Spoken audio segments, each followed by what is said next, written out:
So good morning, everybody. It's Sunday, just after 9 o'clock. Lizzie and I are here for this latest installment of our third space coaching project, Turning Towards Life. We are absolutely delighted to be here with all of you, those of you who are joining us live and those many people who join us later in recordings and hopefully very soon in our podcast as well. So welcome to all of you. We have a fantastic source that takes us in a whole other direction this morning, which is Lizzie's choice. So morning, Lizzie, I'm going to hand over to you. Morning, Justin. Morning, everybody. Thank you for joining us.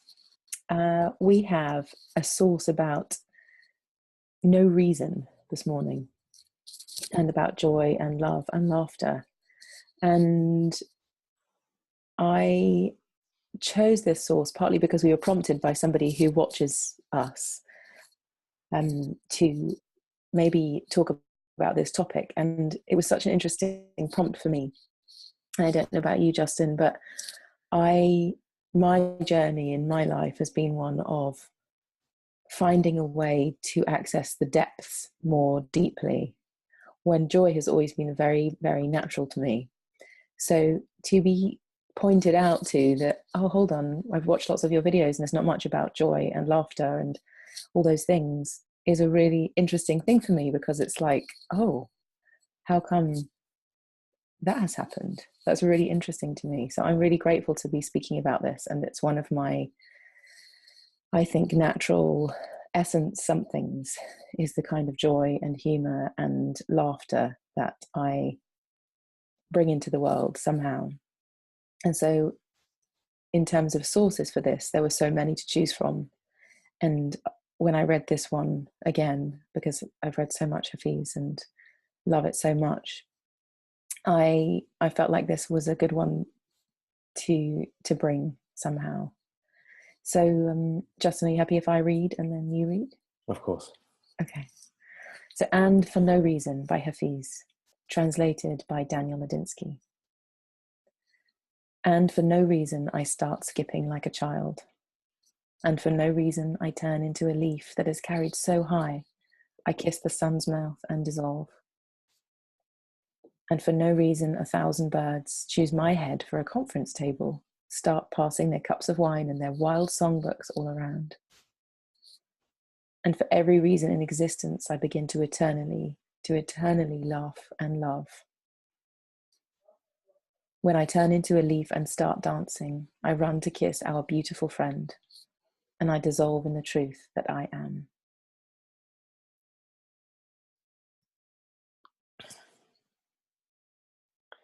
So here we go. This is And for No Reason by Hafiz, who I think is one of the great poets of joy and of love. And this is in translation by Daniel Ladinsky. And for no reason I start skipping like a child. And for no reason I turn into a leaf that is carried so high I kiss the sun's mouth and dissolve. And for no reason 1,000 birds choose my head for a conference table, start passing their cups of wine and their wild songbooks all around. And for every reason in existence, I begin to eternally laugh and love. When I turn into a leaf and start dancing, I run to kiss our beautiful friend, and I dissolve in the truth that I am. I love this thing we have where we both read it, because it's like you get to receive it in such different ways when we read it ourselves and then someone reads it to us. Mm. And I noticed as you're reading it, the kind of the thing that the poem is about begins to arise in me. And I can find this kind of what I experience as a great joy behind my eyes that kind of starts to beam. And it's also a difficult thing to kind of talk about and even be analytical about, I notice. because it does have no reason. It is a kind of unreasonable joy that emerges, certainly in my lots of my everyday. And the things that have this happen are like really ordinary things, like walking along a pavement with nothing on my agenda, but just going somewhere. And suddenly I'm like, I can feel the joy. And it lands unexpected, uncultivated. In some ways, it's like, it's not even it feels like a natural part of being a human being. And of course, there's ways to consciously access it. But what I appreciate about this is it's like laying out the possibility that there doesn't have to be a reason. There doesn't have to be some diligence. There doesn't have to be something. It can be, a robin landing in front of us, or the blossom falling, or the way somebody makes you a cup of tea, or the way somebody dances along in front of you. I'm just thinking of the children, like sometimes the little skips have this feeling of joy in them that's completely translatable into my being. And so I'm just appreciating this no reason thing. And I think so much of the time there's a diligence about me, like, oh, what am I practicing? What am I reading? What am I? And that's also so very important. But this realm doesn't feel like it's a realm of something that we have to work hard at. It's like, it's there.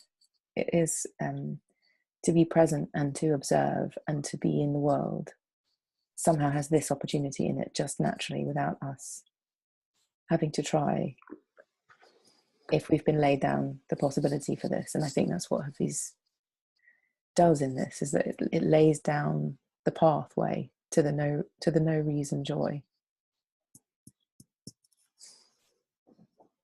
For some reason, there's so many things I'm thinking about and that are happening, Lizzie, whilst you're talking about this and from reading the poem. But for some reason, I'm thinking immediately about something I read last night, which was actually about life coaching.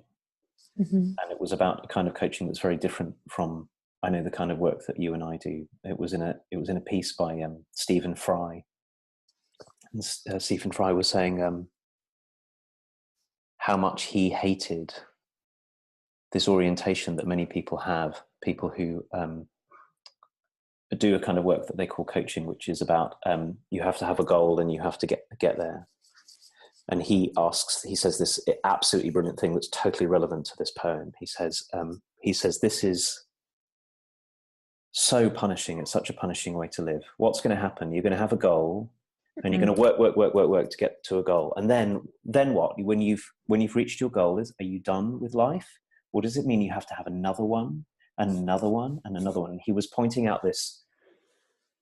The reason I'm bringing it up is he was pointing out this trap that we can get into that makes us very vulnerable to I have to do something in order for my life to be together. And when I have a goal, I'll set a goal, and when I get my goal, then joy. Except we, at least my experience has been, is it doesn't go that way usually. If you reach your goal and if it's still relevant, then that's not where joy comes from. Many other things might come from completing something. So that was coming to mind for me, and I think it was coming to mind for me also because I recognize in myself what you were saying about diligence, and I am in a big inquiry about this at the moment, and it's really coming to the front, which is so easy for me to be in the world in a way that says I have to have a reason to feel joyful. Mm-hmm. And given that very few things meet my standards of the kind of reasons I have, I ought to be more responsible, serious. Yeah. And I'm really used to, in a way, sort of the opposite to what you said. I'm used to hanging around in fear, shame, sorrow, sadness, grief, these are all very familiar for me. And it's why Hafiz is so spot on, because I also know that joy, when it comes, and joy is, I want to distinguish joy from happiness, because I can feel joy in the middle of the saddest moments of the, so maybe we'll tease out what joy is as we go, but joy is not something that seems to come as a result of great effort that I put in. And it rarely comes because I'm, fulfilling my role in some kind of story about who I'm meant to be and how I'm meant to be in the world. Joy is what comes with no bidding from me, mostly when I'm open to it. And the extraordinary thing about it, as Hafiz says, is that so much really deep joy is in stuff that's just right here and happening right around. It's looking into my children's eyes or seeing them sleeping, or it's simply opening the door and seeing, there's a beautiful sunny day this morning, but actually what I'm going to say, sometimes it's opening the door and seeing the clouds and getting a sense of the kind of rapture that's possible from being alive, the being wrapped up in life that can come even when things are very hard and even when things are, joy seems to me is possible right in the middle of that. And last thing that strikes me, and this is the for now, which is the Stephen Fry thing, which is we make a big mistake when we kind of go out for it as if we were trying to get something. That move is exactly what seems to make it slip away, because it's something other than that. It's something other than what comes from having finished something or completed something or reached a standard. Mm-hmm.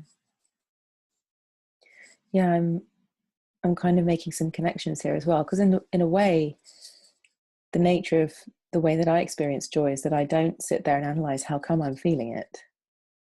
I haven't been observing myself as to how come. And yet, as you're talking, I'm realizing that, you're speaking about when the clouds aren't parted and the sun's not shining and it's like, I think you're making the distinction that joy isn't necessarily like a positive thing.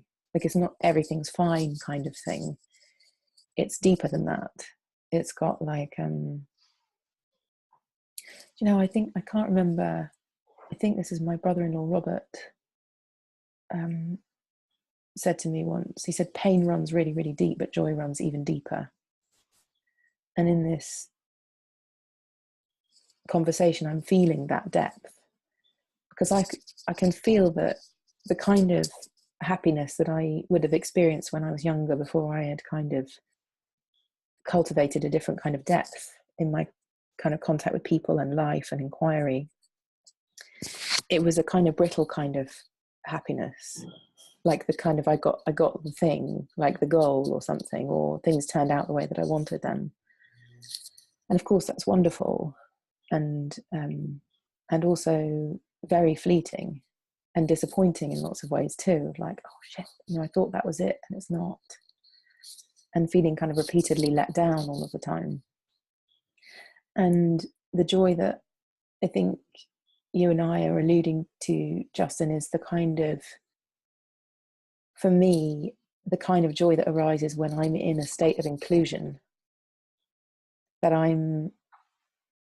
my nervous system is kind of spread out enough, like melted enough, that I'm in receipt of life. And in that receiving of what's here and what's on offer, and in appreciation of whatever that is, that unreasonable joy has the chance to, and often arises. And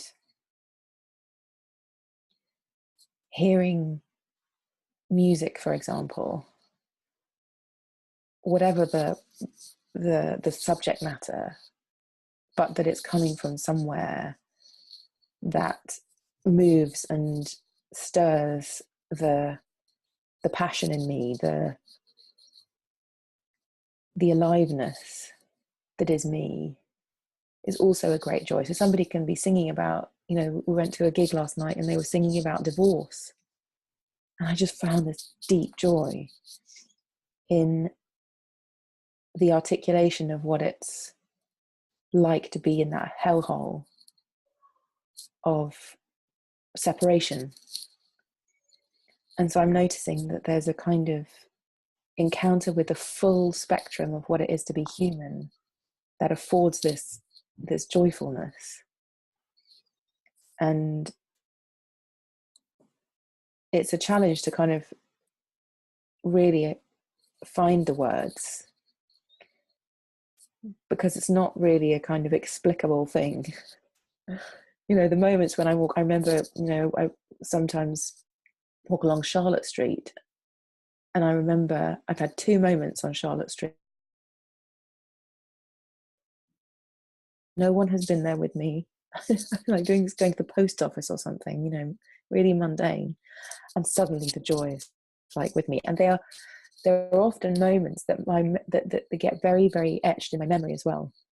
Like the deep, joyful, ordinary moments where something has arisen that feels like what it means to have a life that means something to me. And it's not in some kind of meaningful, intense something or other, although I absolutely value those things. But I think one of the greatest joys of my being human is those deep moments of uncelebrated, unnoticed, unreasonable, huge joy. One of the things I'm catching on to as we're talking is that maybe we experience joy when we catch on to our own aliveness. But that's what's going on. When this is why it has no reason. Like there's no reason why. There's no reason for us to be alive. Many things we can do, but here I am. I didn't do anything to get to be alive. Here I am. When I catch onto that, I'm alive, or when I catch onto the aliveness of something around me, or like you're saying, I was really struck by this, Lizzie. There was a way in which you're saying when we're open to being reached by life, we very often find ourselves, like Hafiz is saying, this line, for no reason 1,000 birds choose my head for a conference table and start passing their cups of wine and their wild songbooks all around. It's so gorgeous. And that there's a way in which there's a kind of, well, at least for me, there's a kind of self-forgetting that it's very easy to get into. Like I forget that I'm a living something that's why I love this, this repeated line in the poem, For No Reason, that the kind of forgetfulness I get into very easily, which I think is what brings out my seriousness and my contact with lots of other things, which is, I meant to have a reason. There's meant to be a reason for me to be here, and I meant to live up to the reason, and I meant to have reasons for everything that I'm doing, so that, and this is Stephen Fry's point, this is the trap, so that such and such and such and such can happen. And when such and such and such happens, then I'll be entitled to whatever it is I'm entitled to. But in a much deeper way, like you're saying, underneath everything else, there is no reason. We don't need a reason. We are, in fact, reasonless. And there's the tricky thing about talking about this is I'm realizing that it's hard to talk about it without sounding like and without feeling like, oh, if I were only to do X, Y, and Z, then I would experience more joy, which of course just gets us back into the reason. You know, if I were more open, I'd experience this. How can I practice being more open? And these are all really good questions. But it seems to me that one of the reasons that this is such an important conversation is that maybe one of the reasons why we're here to bring reason back into it is because of our capacity to be enraptured with life, to be amazed by life, to be in wonder at that any of this is here, and that this is exactly, I think, what Hafiz is saying at the end. I dissolve in the truth that I am. Yeah. And so many of our other reasons are, yes, important, but in a way miss the point if we miss this one. Mm. Do you know what's popping up now in my memory is I remember lots of years ago I was reading,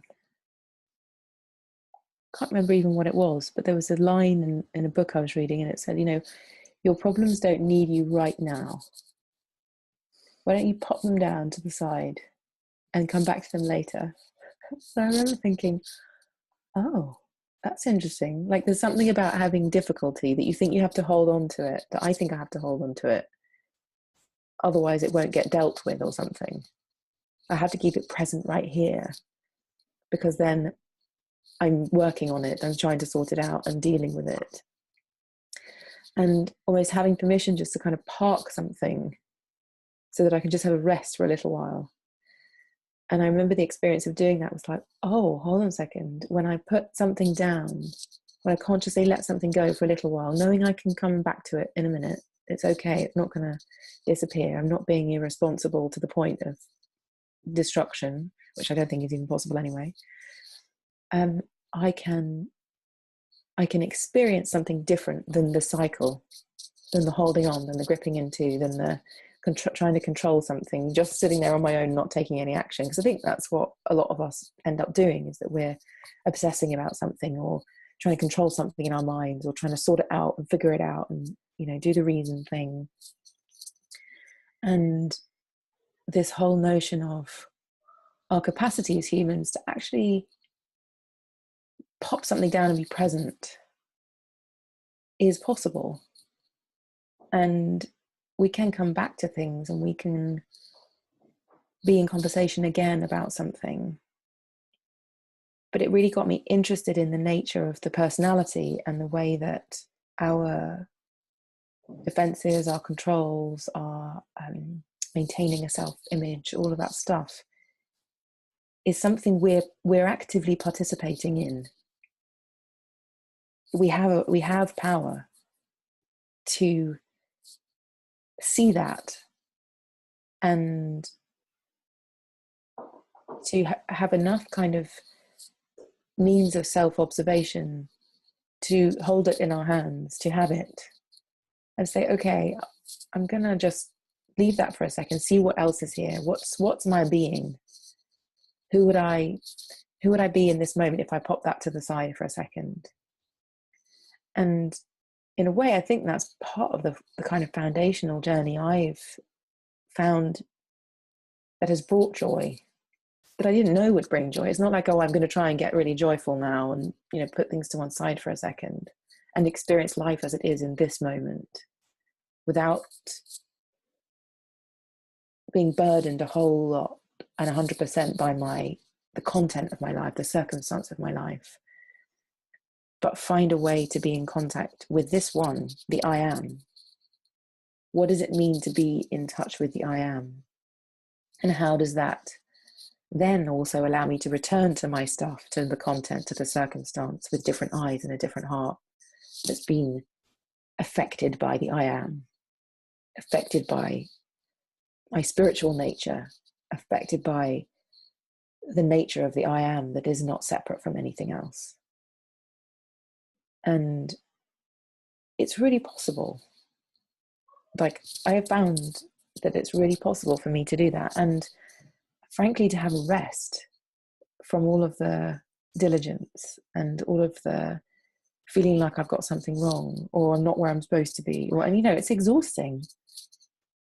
And then to know that I can say, right, well, there's a way that I can make a choice to be contactful with myself, to be present, maybe even contactful with another, and put that to the side for a second so that I can see what it's like to be this one.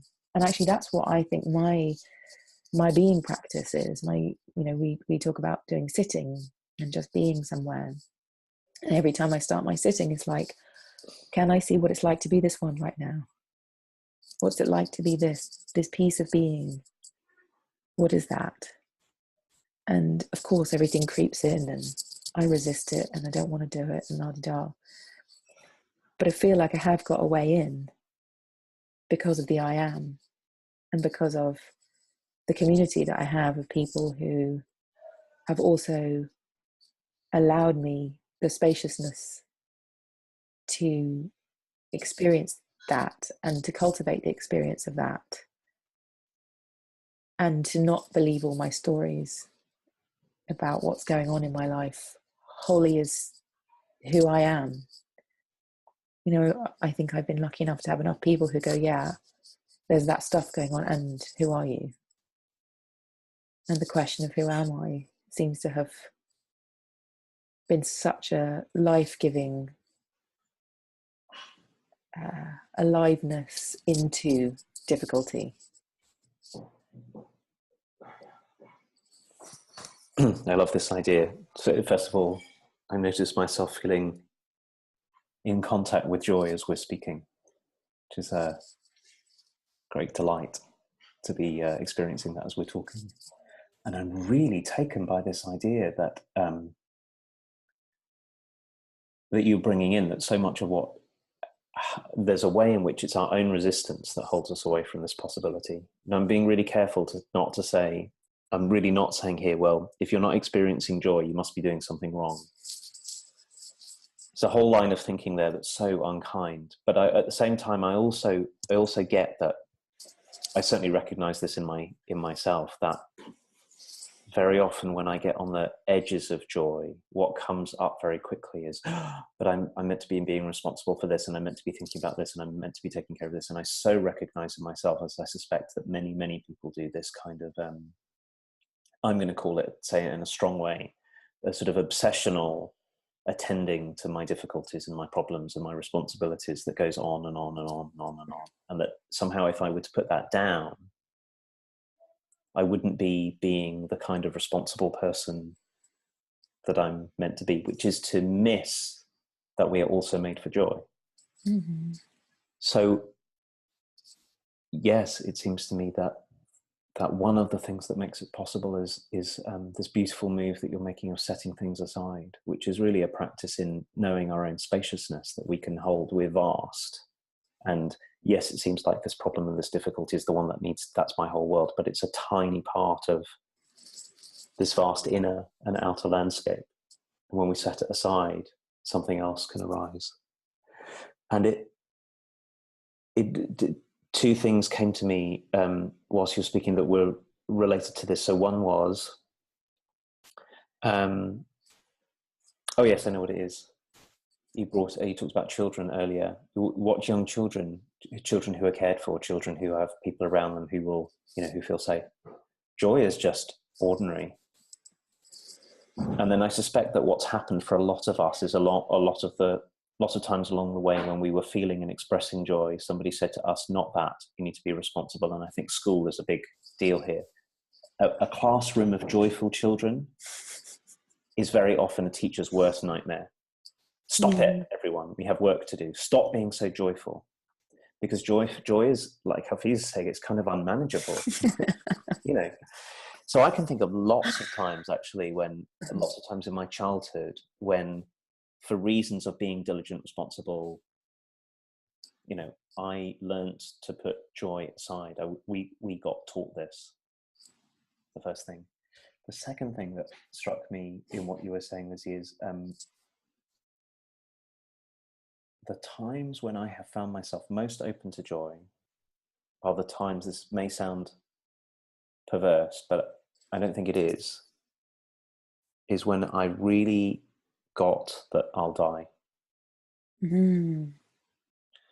When I understand that nothing's ever going to work out in the way that I want, when all of my plans are going to get interrupted, when there is a finite and unknowable amount of time, more often than not, when I actually really let myself feel that, what I don't feel anymore is the burden. What I feel is great joy. I'm like, oh my goodness, what it is to be here, even in the midst of all of these things that I'm worried about. So I think that joy and our finiteness of us are actually very, very intimately connected. And there's some way in which when we run from our own, the finite limits of our own lives and our own existence, bodily existence, when we run from that, or we try and, I suspect that a lot of my trying to be responsible is trying to hedge all of that away or something. That has the unintended consequence of making joy very, very, very, very far away. And really facing it, staring right into the truth of it, is also a great freedom to, as Hafiz says, to dissolve in a kind of truth. Here I am. Oh my goodness. And also, as you're speaking, Justin, I'm realizing that one of the ways that I experience and see it is that we can pop something down and inquire into who we are in this moment. And it turns out that those two things aren't separate anyway. That the stuff that's the content of my life gets to receive the jewels that I bring back, the feeling that I experience in the I am, then gets to kind of permeate into the feeling of responsibility or the feeling of burden or whatever. And the practice of bringing the treasure back from the joy and letting that participate and belong as we cultivate it by allowing ourselves to feel it, it then gets integrated into the rest of our lives, so that we get to, in some way, I don't know what the word is, but like maybe regulate our responsibility with some joy, like to allow those things to be joined together, rather than, I have the serious part of my life and then this joyful part of my life or something. It's like, how do we continually weave them together so that I can find joy in the difficult things, and I can find joy in the things that feel burdensome. How do I stop the washing up for a minute, encounter who I am, and then bring the I am to the washing up? Like, I think that seems to me a very like it's like joy isn't just for the kind of holidays. It's actually, we can infuse it into our everyday circumstances, problems, difficulties, and it has its own intelligence as well. It's like the exploration of it and the depth of it is a never-ending path. And of course, it doesn't mean that we're not going to have hardship and horror and terribleness in our world and in our own personal lives and our families. To suffer is to be human. But to have a way of allowing joy to infuse that as well, by being conscious that it's possible, by being open to the fact that it's there and that we can have real experiences of joy that aren't just, I really don't think joy is to be discounted as a kind of frivolous thing. I think it has deep value, and that it has a quality that gets brought, because of the nature of it, into whatever else is happening in our lives. And that's part of my commitment, that seems to me a non-negotiable, natural commitment to joy, that also allows me to be very resilient.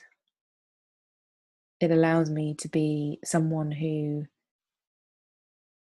can experience great and deep difficulty, because there's also this something here that I have contact with that helps me come home again, in spite of the difficulty of what's happened. And I think that I'm always going to have difficult things that happen, but I'm always also going to have the opportunity, if I remember that there is this great joy available that I can infuse into everything whenever I want. And that's a deep freedom. This is the last thing I'm going to say. I'm aware of the time. Oh yeah. What a thought, Lizzie. that we might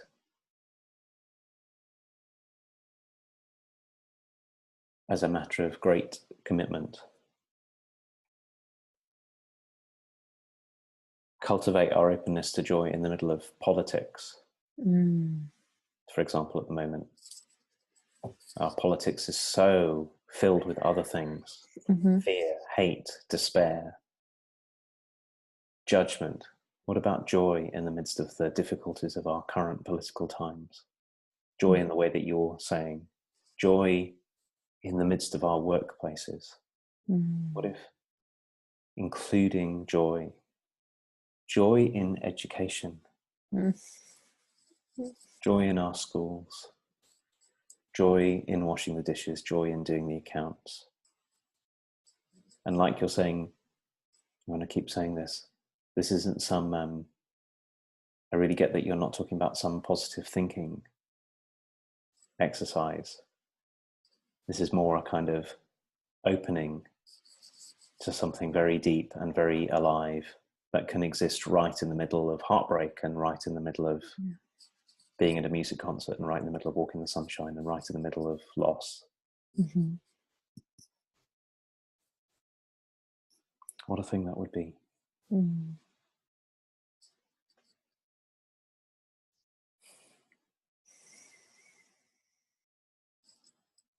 So I guess we are done for this morning. We ought to stop here. I want to say thank you to everyone, to you, Lizzie, to everyone for being part of this. We're so delighted to be doing this. And just a reminder that we're here every Sunday morning. This is part of big commitment that we're up to in Third Space. You can check out thirdspacecoaching.com if you're interested in all of that, and join us in our Facebook group. And we'll be here next Sunday morning at 9 o'clock UK time. Thank you, everybody, for listening, and we wish you a very wonderful Sunday wherever you are in the world. Bye-bye.